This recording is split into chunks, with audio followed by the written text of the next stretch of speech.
podcast brought to you by the Triad Network. This podcast is designed to share trending topics occurring within the world and our communities and bring them a behavioral and mental health perspective. Welcome to Behavioral Health Today, a Triad production. I'm your host, Dr. Graham Taylor. For those folks who have experienced a trauma, regaining control over their experience and reclaiming their lives can be a significant journey. New research is demonstrating that traumas can be transformed by having physical experiences that directly address feelings of helplessness, rage, and fear, and help with regaining self-mastery over one's life. One such therapeutic physical experience is trauma-sensitive yoga, and it is evidencing the ability to alleviate PTSD by creating connections between the body and the mind. Joining me on our show today to talk about trauma-sensitive yoga is Dr. Nicole Nakamura. Nicole is a licensed psychologist and trauma-informed therapist and is a colleague of mine here in Hawaii. So nice to have her with us. In 2017, she completed her yoga teacher training, and in 2019, completed certification to be a facilitator in trauma-sensitive yoga. Nicole, welcome to our show today. Great to have you with us. Thank you very much. I'm excited to be here. Thanks for having me on. It's fun to have a colleague, as I was saying at the beginning of the show. It's so nice to be together here. Yeah. Well, hey, as we get started, give us a little bit of background about yourself, what brought you into the field, and what you're focusing on right now. Yeah, so I started learning about trauma and trauma therapies primarily through training when I was working with the Department of Defense. Had an opportunity to get some really great trauma treatment training through the Army and treating veterans with PTSD.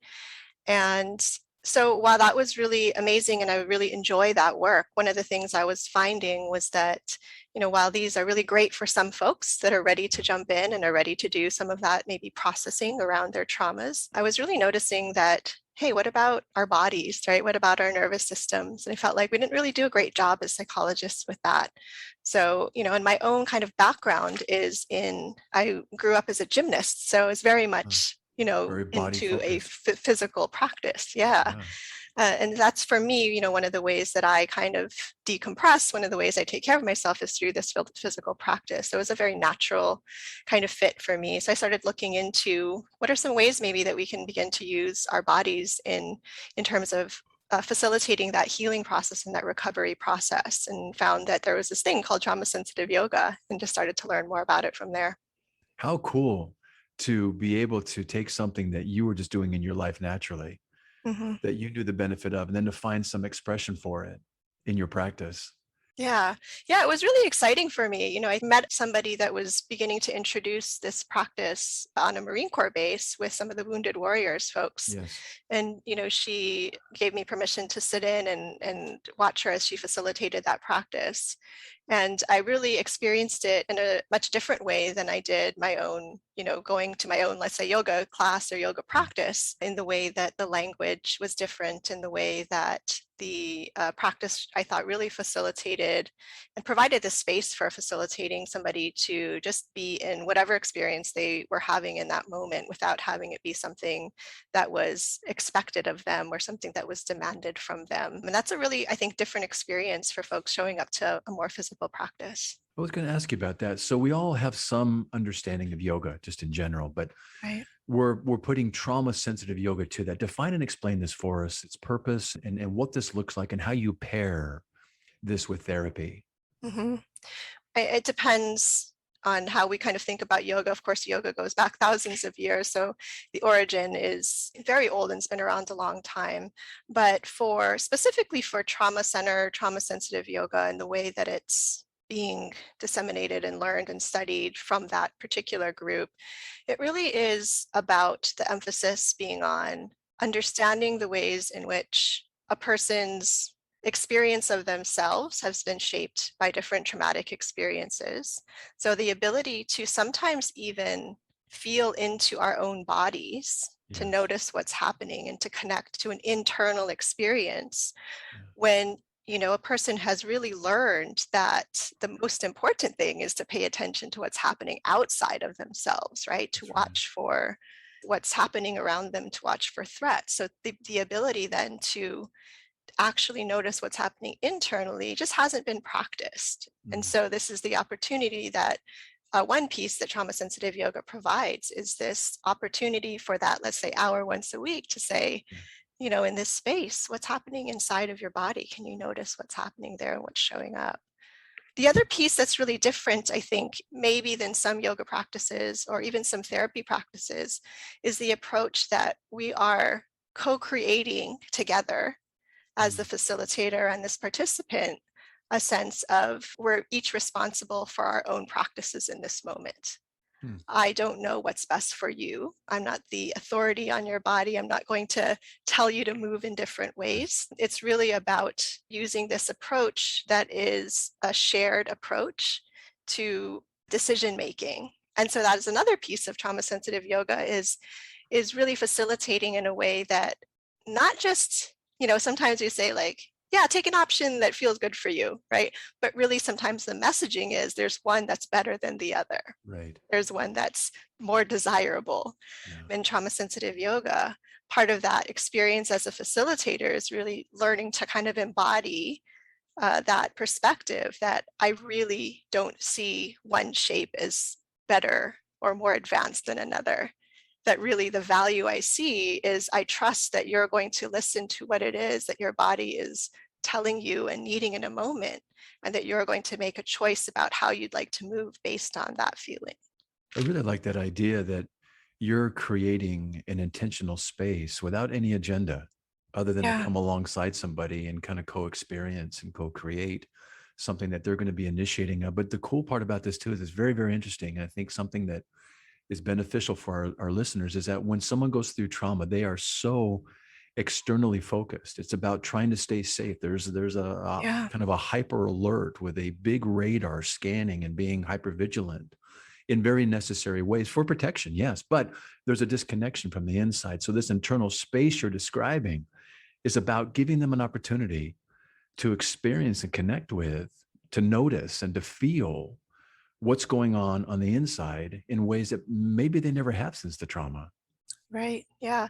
Yeah. And I think for some folks, and the trauma sensitive yoga was really developed out of this observation that, some folks have been spending years in therapy, Yes. years of treatment, and still experiencing a lot of these symptoms or a lot of these effects. And so it was designed for people that have long-term, you know, complex PTSD. Right. And a lot of the theory kind of goes back to this idea that like, what have we learned, right? What has our nervous system learned? What have our emotions learned from our environments? And so it draws a lot from like attachment theory to, Yeah.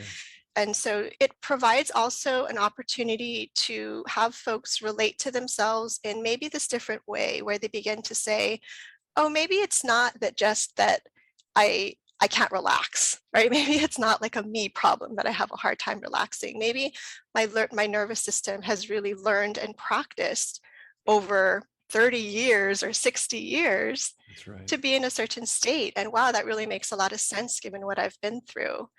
And oh, maybe there's this opportunity to introduce my nervous system to something that might be a little bit different.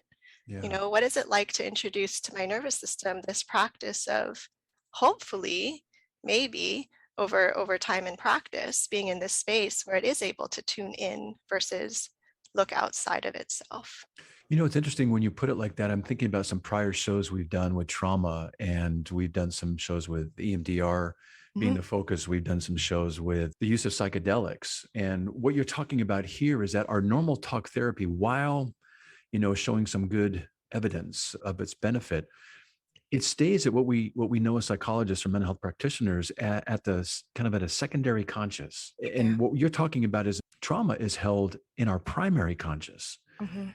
And what happens is sometimes that the secondary conscious holds a lot of defense mechanisms for us to allow us to kind of be in the world in a safe way, but it blocks a lot of times us being able to go down and connect with what is really, really the heart of the work. And whether we're using psychedelics, whether we're using EMDR, and now you're introducing the trauma sensitive yoga, this is a way for us to kind of go down into the body, almost to the nonverbal areas, and to experience something in a really trusted way that allows that to be processed in ways that talk therapy alone cannot do.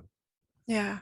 Yeah, I think it's really exciting to hear about, the ways that psychology or just in general these healing practices are moving, because I think, I really believe in, and I like, and I still use some of the more EMDR and prolonged exposure, those types of therapies. I think they definitely have a place, and I've seen their benefits for sure. But again, I think that it, like you're saying, this learning occurs sometimes before we have language, right? Yes, exactly.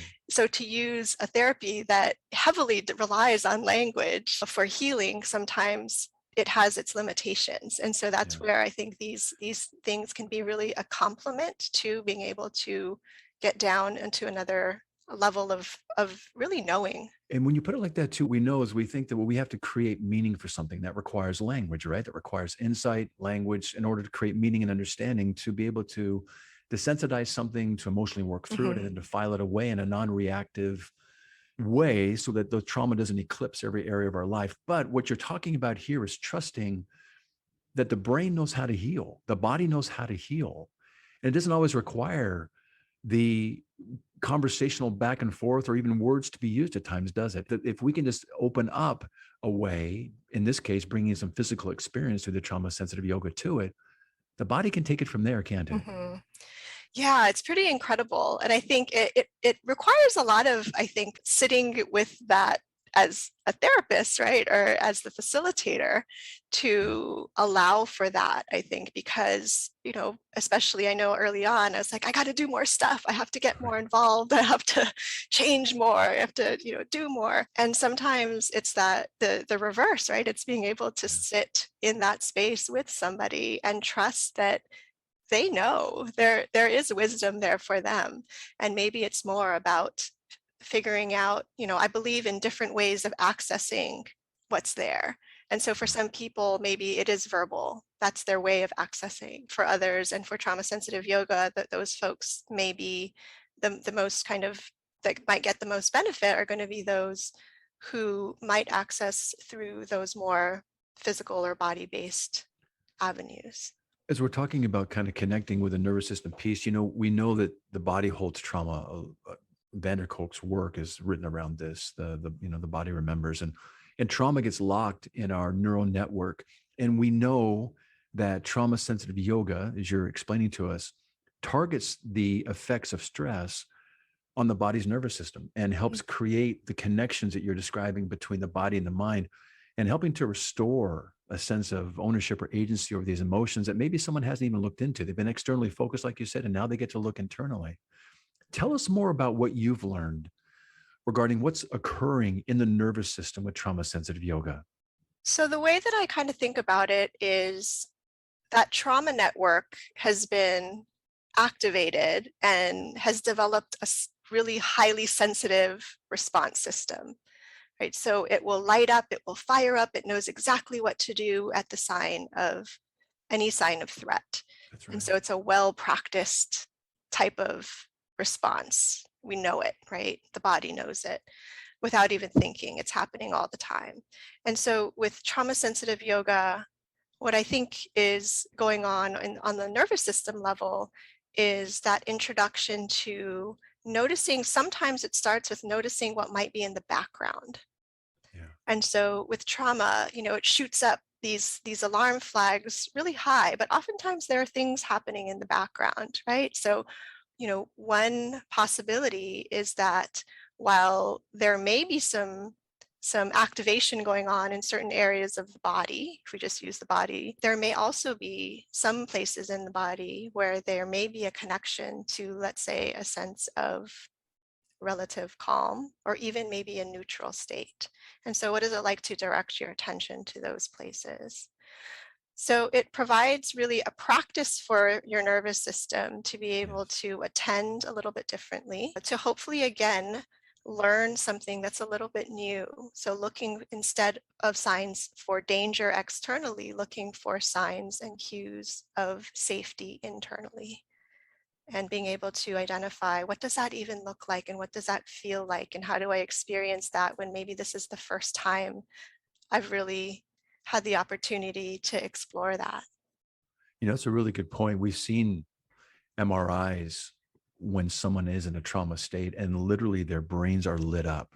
Yeah. A colleague and I do some work together and we call it kind of the red brain. It's how it looks. It is literally that fight or flight is firing. It's not firing proportional to the incident in the moment.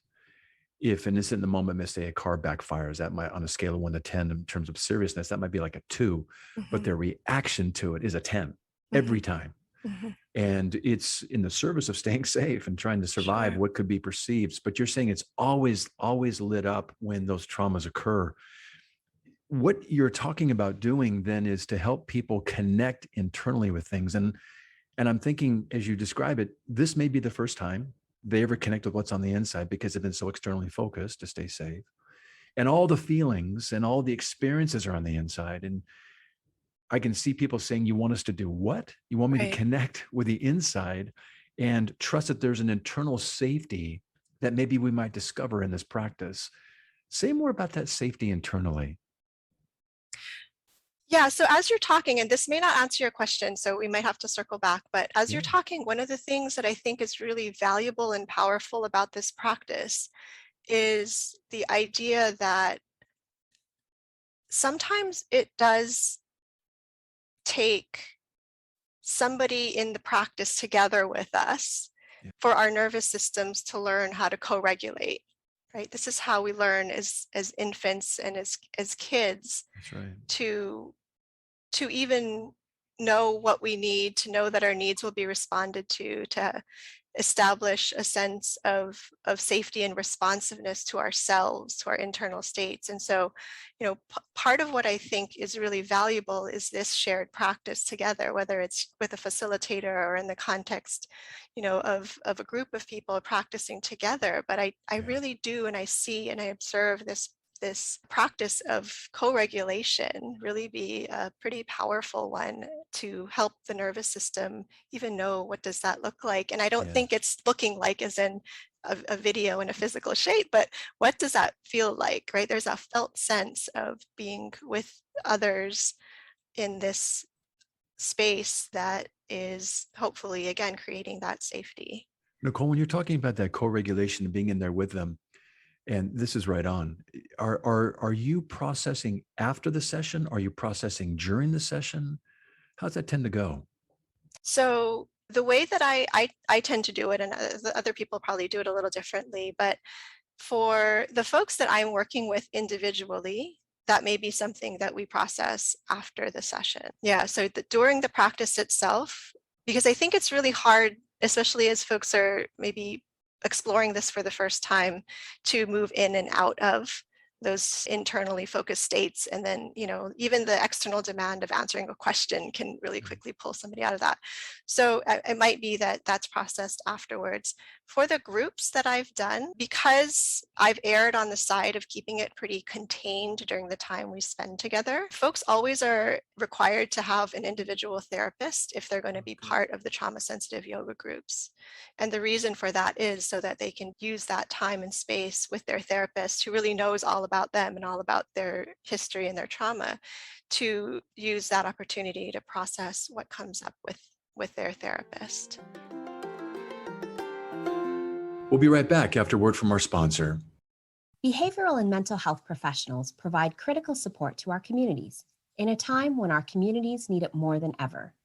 But they need support too, to continue their education, to connect with colleagues, and to advance their career. And so we've launched Triad, the hub for behavioral and mental health professionals. At Triad, you'll find education, community, and career resources for both current and aspiring behavioral and mental health professionals, all curated specifically for you and all for free. Visit us at hellotriad.com/BHT to register for your free professional account. Again, that's hellotriad.com/BHT. Come join the community today. When you're working with them, and again, we know and have a sense of what yoga is kind of in a general way, are there unique poses or positions that you would hold for certain situations or certain feelings or certain traumas? Explain what the actual practice of the yoga looks like when someone's going through it. Hmm. Yeah, that's a great question. So when I first started the training, I thought the same thing, right? That it was going to be more of a, and I think there are some yoga practices that are more like this, right? Yoga for anxiety, yoga for courage, or yoga for sleep or relaxation, that it would be almost sort of prescriptive in that sense, right? If you're having these feelings come up and you notice, let's say, a shutting down in your body, you do this shape in your body because it will kind of correct that, or, and it's not that. So the shapes are actually not really important. And I call them shapes versus postures because postures, again, we have this idea about the way they should look or shouldn't look, that there is a correct way to practice them and an incorrect way. So there really isn't a type of even sequence or series of shapes that are prescriptive in that sense. The way that the cueing might sound differently, and if you'd like, I can just give a really short example of what that might sound like. Yeah, I'd Um, love to hear that. yeah, okay. Please. So let's say we're doing a shoulder shrug, right? So that would be one movement that could be introduced. So every cue for a movement is always preceded by an invitation to move. Okay. So it's never like move your arms, move your shoulders up and down. The language might be something like, if you'd like to, maybe begin to bring your shoulders in the direction of your ears. If you're choosing to move, you might notice some sensation in the area of your shoulders. The pace of your movement and the range of your movement is entirely up to you. Yeah. So There's total control. That is so, and it's interesting because I think my own kind of experience of learning it in the practice was like, oh, every time we're going to move, we're going to say it's an invitation every single time. And it was funny because in the training we have to film ourselves, and our supervisors are really wonderful. They transcribe our work, and my first feedback was all of the times I missed the cue for invitation, right? You had 50 times, or I don't remember how many times, but you had X number of times when you missed that opportunity to provide an invitation.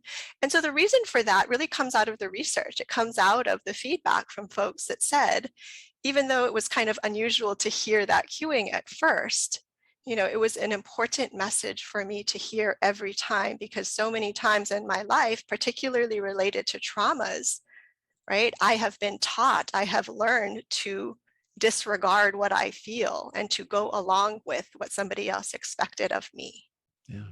Yeah. You're thinking psychologically around that when they go through a trauma outside the realm of normal experience, common feelings, lack of control, powerlessness, helplessness. Yeah. And what you're saying there is you have total control of this process. I'm in with you right now. You've invited me into it, and I'm going to invite you to consider what you might do next, and how empowering that is to use that language with intention. I really, really like that.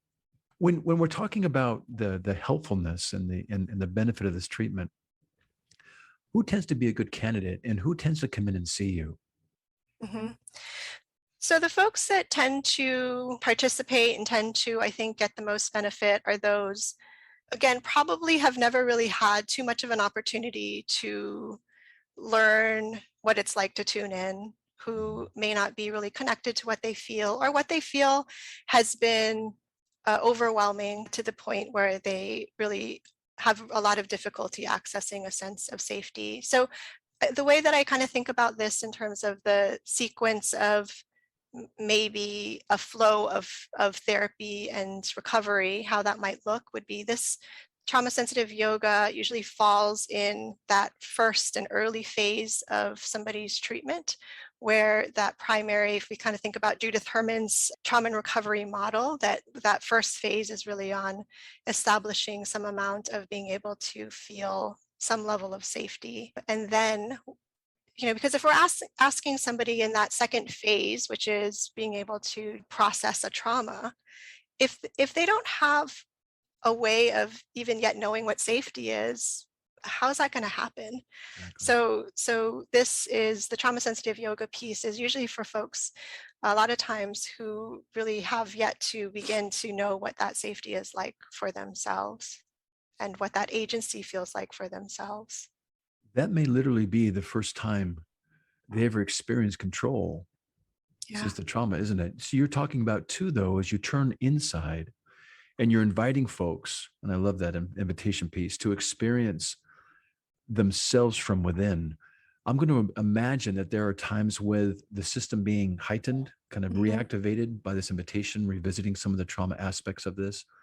How about things like maybe dissociation or an abreaction or anxiety or things that get stirred up? How do you manage those moments in a way that feels reassuring and controlled for the person you're working with? It's interesting. I think that was one of the biggest fears that I had and biggest questions that I had during training was, what do we do, right, in response to this? And my supervisor, again, was very, very skilled and at providing examples, but it really is, it goes back to this sense of, I really embody and need to practice the idea that I trust that a person knows what to do Yes. and they can get themselves through that. And so, maybe just an example from a group practice and how I responded or maybe didn't respond would be the more appropriate way to say it. But somebody was, the first 2 sessions in a group came in and could visibly see she was having panic symptoms and she Mhm. was tearing and crying and she was sitting and wasn't moving. And part of the practice for trauma sensitive yoga is we don't ever move from our space as the facilitator. We always stay in the same spot. So we're predictable in the room. We're not moving around. We're not approaching people. You're not physically touching anybody in the room. Yes. But, and she had actually called me after one of the sessions and said, hey, I know you probably can notice, but I'm having panic attacks when I come in, and that's not uncommon for me. It's kind of why I'm here. But, Yeah. she was really worried that she was being distracting to the group. And so the message really was like, you continue to show up as you are, right? That the way that you're experiencing that is just fine. You do whatever you need to do. And she sat for like 30 minutes and she wasn't moving in the way that maybe others were moving in the room. But that message of whatever is happening for you is okay in this moment. And we're all here, right? We're all here in this room with you. And yet we're having our own experience and you're having your own experience. And it was really, that in and of itself was it, right? I didn't do anything with it. I didn't tell her to deep breathe. I didn't tell her to go use the bathroom for 10 minutes and come back. I didn't tell her any of that. Just accept it. Just be with it. And we're here Yeah. too. Yeah. You know what I really like about that, and that is so significant when folks, don't have that internal connection like you're talking about. There's a disconnection between the mind and the body, the emotional piece. These emotions are so intense. Yeah. Feelings like a panic attack or an abreaction or dissociation, those are natural outgrowths, manifestations of the trauma itself. And you're talking about those are okay. Those and what happens with those is that people want to avoid those. They're Right. intense. They're not Right. comfortable all the time. And what No. you're saying is they're not just normal, but they're okay. What say we lean into them together? And in doing so, funny enough, the avoidance begins to pair. Unfortunately, the more I avoid it, the safer I Right. am. But Right. life becomes very small, and I develop even more sensitivity to Yeah. those emotions, and I live life afraid. I'm only going to be as okay as I can avoid those emotions. But what you're saying is, what if we build some emotional muscle around this? Mhm. What if we Yeah. lean into this? What if this is a normal process? And what if you just allow me to come alongside you? Or we're here in the room doing it together, and whatever you experience, it's okay. And let's Yeah. just trust this process. I love that. It's a little scary. Yeah, it Yeah. is. And it's tough to see, and I'm noticing what's happening and Yeah. I'm continuing to stay connected in the best way that I can to my own experience as well. And just so, for that particular person, I think it was an 8-week series that we were doing.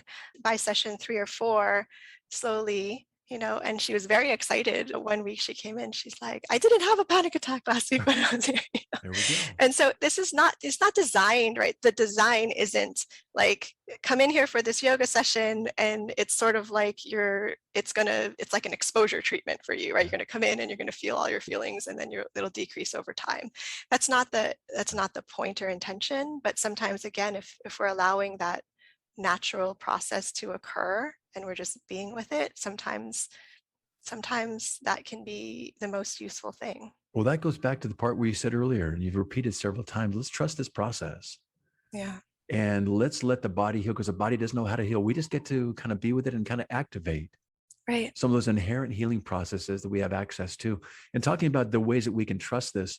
In terms of its effectiveness, I read some of the articles that you had provided through our listserv here in Hawaii. And one of the articles was a study conducted by Emory University and the Atlanta Veteran Association healthcare system, where they conducted a large-scale 5-year investigation into the effects of cognitive processing therapy. We refer to it as CPT, and compared to trauma-sensitive yoga. Tell us about the empirical findings and the efficacy of trauma-sensitive yoga. Right. So it's pretty exciting because I think, they've been studying this stuff for roughly about 20 years or so in different forms.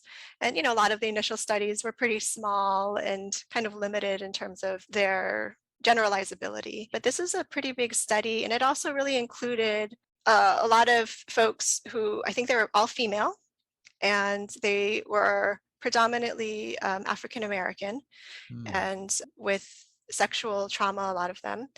And, when they compared the research to really one of kind of considered the gold standards of treatment for PTSD, they found that it was very comparable in terms of its effectiveness. And so, that's, to me, that's really exciting because some of the ways, the criticisms of some of the cognitive processing therapy or prolonged exposure, or even EMDR sometimes, is that, gosh, that's a really stressful, it's a really difficult type of therapy to do. And some of the folks don't stick with it because it is highly activating. What you're talking about right there, though, I think it's an important piece. I don't mean to interrupt, but it's key, and I'd like you to expand upon it just a wee bit. The idea of bringing things to a conversational level. Again, the idea that if we can create insight and we can talk through these things, we're going to be okay, right? But that's highly activating. We're re-experiencing, the trauma itself in the verbalizations to the person we're working with. What you're talking about here is that this trauma-sensitive yoga gets to be mostly nonverbal in nature, at least during the exercise itself. And the body is doing the work at a nonverbal level, and changes are occurring without the same kind of trauma that comes from having to voice the re-experiencing of what we went through. Mm-hmm. Right. I think Yeah. that's key. Yeah, absolutely. And so, again, I really do think that multiple ways of accessing folks to help them to process something is really key. Yeah. And so the more avenues that we have to be able to do that, in this case with trauma sensitive yoga, to be able to do that in a way that is movement based, that isn't language based, is, I think, a really, really powerful way of facilitating somebody in their recovery and their healing. Absolutely. Yeah. Give us I know we're kind of beginning to slowly kind of turn the corner here and bring it close to our time, but share with us a story of somebody you worked with that really benefited from this trauma sensitive yoga, and maybe what they came in with, what the experience was like, and maybe some of the shifts that they experienced as it related to the work itself, and what they were walking out of the treatment with you. Yeah, I see a lot of things from the lens of relationship, right? So I think this is kind of how I'll describe this as well, because it's not necessarily the type of change that would be all that maybe measurable on a self-report scale. Okay, but to me, that when I think about somebody that I have in mind that's really benefited, it was the way she described the relationship to her own experience of herself had shifted. So the relationship she had to being in her body was different, a greater sense of feeling she could be in her body in a way that felt okay most of the time, or at least some of the time, was new. That she even had choices about what happens to her body and how she wants to move it was also new. That she existed. It was almost like there was a kind of a wholeness that was described. So that sense of sometimes feeling disconnected from her own experience, there was a greater sense of being in her experience in the moment of things. So that presence, we think about trauma, so much of it is locked in the past, right? It's an activation of that past in the present, really taking away from somebody's ability to experience the present. And so that power of being able to say, in this moment, I'm feeling all of these things. And I think importantly, it wasn't always great things. Like it didn't always feel sort of quote unquote positive, but I think it was that ability to say, whatever is showing up, I'm able to connect with it and be present with it in this moment. And also, this person had some insights into things that I think I would say it was an increase in self-compassion. I mean, if I were to put it in those words. And where that came from was sometimes in certain ways that, again, it's not a prescriptive way of moving, but in certain shapes that she'd move her body into, she'd say, I always knew that that was uncomfortable for me, but I never knew why. Right. And during her practice, she made a connection to, oh, and it wasn't a pleasant memory that she had, but it was this connection to, oh, okay, now that makes sense. Now I understand why, for whatever reason, now I understand that there is a reason that this comes up for me when I'm in this particular movement with my body.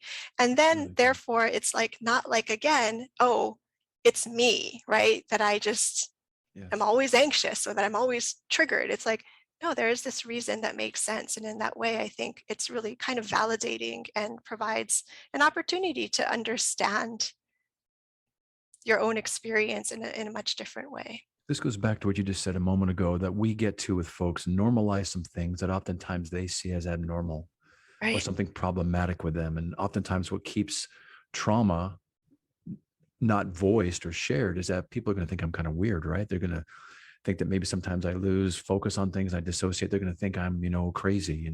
And yet what you're normalizing here, you're connecting with people, is that they get to have a different relationship with their body now. That mind-body disconnection, which is about keeping things safe because it's too painful on the inside. You're reintroducing them to an internal experience. And you're talking about that internal focus and kind of reconnecting in a way that they don't have to be afraid of anymore. Now, you're right. The memories are still going to be there, but to be able to sit with them and to be able to hold them and to be able to understand them in a more metabolized manner, that is life-changing. Yeah, right. Yeah. And, some of this stuff happens years ago, right? And it's like, gosh, and it may not even be happening. It's not necessarily like this particular thing was a memory that was even one of the primary memories that were creating problems for this person, but yet it was still having an impact on her. And so, that ability to understand and connect what's happening on a nervous system, body, emotional, and then, almost like lastly, the cognitive level, right? I think so. I do. I think that falls into place almost naturally in some ways, doesn't it? Right. Meaning comes secondarily from the body kind of feeling and the brain knowing what to do to heal. I think that insight and awareness comes secondarily, which is not a bad course of things to go. Yeah, it's just, I think it's a less familiar course from the psychology perspective. Yeah. That's right. We always start with insight versus insight coming out of a practice. Right. Yeah. Yeah. And I think I think that way of healing is a beautiful way to watch the process and to allow meaning to emerge almost organically from that healing, whether, we're using trauma-sensitive therapy or something else. Or trauma and sensitive yoga, rather, the meaning that the brain needs to give to it to heal, it happens on its own. That's a lovely process. Yeah. Yeah. I feel really lucky to be able to do this type of work because for me, it is a piece of the work that I do that is really kind of energizing and rewarding for me. It's a practice that, like I said, I connect to personally. And so to be able to share that and really observe and be with people as they move through their own experience, I think is really special. That's a real privilege, isn't it? Yeah. It really is. Well, hey, as we come to a close today, just a real quick question, actually. Although I'm not a trauma-sensitive yoga practitioner trained in that area, are there some things that I can do just maybe in my office with somebody when they're going through something? Any little kind of simple exercises or takeaways that you might suggest for me? I think that the same way as you would ask about what are you feeling or what thoughts are going through your mind, it's beginning to also inquire about what do you notice in terms of what's happening in your body, maybe noticing like where in your body you're feeling that, right? And the approach is pretty straightforward in the sense that it's, just being aware and noticing, right? You don't have to do anything with it, but just Right. kind of beginning to make that connection between all of those different aspects of experience, I think. Really Yeah. good. Hey, Nicole, for our listeners that might want to learn more about trauma sensitive yoga and also just about your work, can you give us some resources people can pursue? Sure. So the Trauma Center, Trauma Sensitive Yoga, they have a website. And so that would be a nice place to start. So it's www.traumasensitiveyoga.com. It's the organization is the Center for Trauma and Embodiment at the Justice Resource Institute. Terrific. Yeah. Good. Thank you. And how about if anybody wants to learn more about you and your practice and what you're doing, give us your connection information. Yeah, so I have a website. It's www.NicoleNakamura.com. Very good. We'll put those up on our website. Hey, Nicole, it's been great to have you with us today. Thanks so much for sharing with us your work and how this therapeutic, physically experienced treatment can so be a part of one's healing process. And it's been fun to have you on. Thank you for joining us. Yeah, thank you so much. That was really fun. I love talking about this stuff. So I was excited to be here. I was excited to talk about it with you. And I want to thank our listeners as well. We always enjoy having you drop by and join us. And I trust you enjoyed our time today with Nicole. We'll look forward to having you with us next time on Behavioral Health Today. We appreciate all the support from our community, and if you like our show, one of the best ways you can support it is by giving us a 5-star rating and leaving a review. Behavioral Health Today is a podcast part of the Tribe Network, all rights reserved.